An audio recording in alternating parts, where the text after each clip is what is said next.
Hello friends, आज अनुचिंता अध्याय को आपन स्वागत। आम ए जानिया कथा किसी आलोचना करवा। आम आज आमर खाइबा शैली उपरे ही आलोचना करवा। आपण जानी आजिकल 60-70% लोगों को डायबिटीज, सुगर एवं बीपी होची। यार मुख्य कारण होची आमर खाइबा शैली एवं रहिबा स्टाइल। मनीषर प्रायतः रोग एवं लाइफ स्टाइल पर ही होची। आपण देखिए पुराना काल रे कि गाँव अंचल देखिए ये सब बहुत कम मिलिबो, कारण से माने चाषी ये माने सब मेहनत करती। चाषी मानक देखिए से सकाळु इधर खाइकी जिबे किंबा नहीं कि जाइए 6:30 किंबा 8टा भितर से खाଇବା शेष कर दियंती। सकाळ ब्रेकफास्ट राति से भाई चाषी बिलरू आसला परे से भाई 7टारू 8टा भितर खाଇବା शेष करी जल्दी सोई पड़ती। आ गोटे जिनस मुझे आपको कहवाई चाहूँगी, आपण डिफेन्स सेक्टर देखिए से मानकर संध्यार खाइबा समय होची 7टारू 9टा मैक्सिमम। 9टारे से मानकर मेस बंद हो जाए। सकाळ समय है 7टारू 9टा एवं लंच समय भी से 12:30टारू 2टा, ताठू 2टा किंबा मैक्सिमम 2:30 ये ताठू अधिका समय से परमिट करती ना, कारण आमर खाइबा उपरे आमर पूरा शरीर आमर पूरा पाचन सिस्टम डिपेंड करछि। आपण देखंतु गोटे जिनस संध्या समय आपण 7टारू कि 8टा 8:30 भितर खाईदेले खाइबा तापर आमे सोया समय आमर सब सिस्टम नॉर्मल सिस्टम ठारू 20-30% हिसाब से काम करे, माने तार एफिशिएंसी कमी जाए। तेणु से अनुसार डाइजेशन सिस्टम भी डाइजेशन जति करिया कथा से भली करे नाही। तेणु आम जी लेट्रे खाइबा आम से आमर डाइजेशन पावर कमिज, डाइजेशन सोया समय कमिज एवं से खाद्य आमर डाइजेशन न होइकी रही। आप देखिए सुगर पेसेंट मानकर जो टेस्ट करा जाए बिफोर फूड जोटा फास्टिंग वाला कहती सेटा बेले बेले रुहे 170, 180, 190 ये, कारण से जिनसटा डाइजेशन ही नहीं थाए। आपण देखिए सेलिब्रिटी मानकर लाइफ स्टाइल तांकर पेज इंस्टाग्राम रे सब खोलिके आप देखिए से मैक्सिमम से 7टा 7:30 8टा ये राति खाइबा डिनर नहीं जाती। ता द्वारा कौन आपण मैक्सिमम सोई कि 10टा 10:30 कि 11टा पर्यटन शोले भी से 3-4 घंटा भितर आपण से खाइबा सब डाइजेशन हो जाइए। आ रातिटा आपण चेष्टा करंतु लाइट फूड खाइबा। जदि वा खाइला परे किसी भोक लगुच आप सालाड यूज करेंगे। राति रे जिते आप लाइट खाइबे सेते भल। आपण सकाळ ब्रेकफास्ट रे भल करी खातु, कारण आप दिन टांकर टोटल जो काम से ब्रेकफास्ट ही आपन को एनर्जी मिल। अब ब्रेकफास्ट भी से भाई आपण 7टारू 9टा भितर ही कले भल। आ गोटे जिनस आप राति खाइला परे किसी समय वॉकिंग करिया कथा। वॉकिंग कले आपणकर जहाँ भी होता से खाद्य धीरे धीरे डाइजेशन भी हो।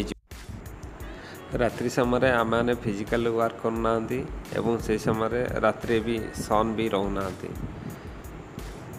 सन का जो कि आमर डाइजेशन भी हेल्प करती, आमर जो बॉडी मेटाबॉलिज्म हेल्प करती। राति जेहेतु अंधार रहा जो ये सब जिन हो पारे नहीं। तेणु आपड़ चेष्टा करूँ 7टा 9टा भितर खायापी और खाइले सारापर किसी वाक करने जी समय हो जहाँ भी हो। और सकाळ ब्रेकफास्ट भल करी खातु। से कहुए सकाळ खाइब राजा भली आ राति खाइबा भिकारी भली। आ लंच से भली आपण 2टा 2:30 भितर खाई सारिया चेष्टा करूँ।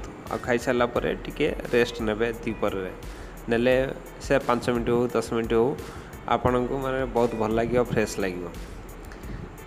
आ गोटे जिनस होची आपण जो ब्रेकफास्ट करते अब मझे चेष्टा करूँ 2-3 घंटा मझे किसी हल्का सलाड बिस्किट कि चाय एमती नापी आपड़ यदि टोटाल ये बंद करदे कि मैं सका ब्रेकफास्ट आप 7टा कले जाई लंच करेंगे 2टा-3टारे से मझे जो गैपटा रही आप गैस फर्मेसन हम जोटा कि एसिडिटी कहते आपण से 7टारे ब्रेकफास्ट कले 3-4 घंटा गैप माने 10टा 10:30 हो कि 11टा 11:30 हो तार भितर मैक्सिमम आउ गोटे हाफ ब्रेक नियंतु मिनी ब्रेक नियंतु से आप बिस्किट नहीं पारे चाय नहीं पारे जेकोसी हल्का नियंतु ताकि आपण डाइजेशन सिस्टम आइडियल हो ना किसी ना कि मझे से काम चली था आम आप जानते जेकोसी जंत्र व मेसीन हो जदि बसी रही माने से बड़े किसी यूज न हुए से रस्टेड हो जाए कलंकी लगी जाए से भाई आमर ये डाइजेशन आम भितर गोटे machine just like machine digestion system सेटा को आम सब किसी ना कि देकी आम ताकू कार्यकारी करता ता सहित आपण सब चेष्टा करते जिते हो प्रति 10 मिनट आधा घंटे हो आप पानी किसी ऐसे ग्लास रे हो जेकोसी पानी सब नहीं चलते कारण पानी ही आमर मैक्सिमम जो डाइजेशन पे पानी ही बेसी उपयोगी ता सहित गोटे आपड़ करेंगे कि जिते पानी पीछे बेंच रे हो कि चेयर रे हो बसिक पीबे छिड़ा ही पीबेनि कारण ता द्वारा आपण आंठू उपर तार इफेक्ट पड़ो।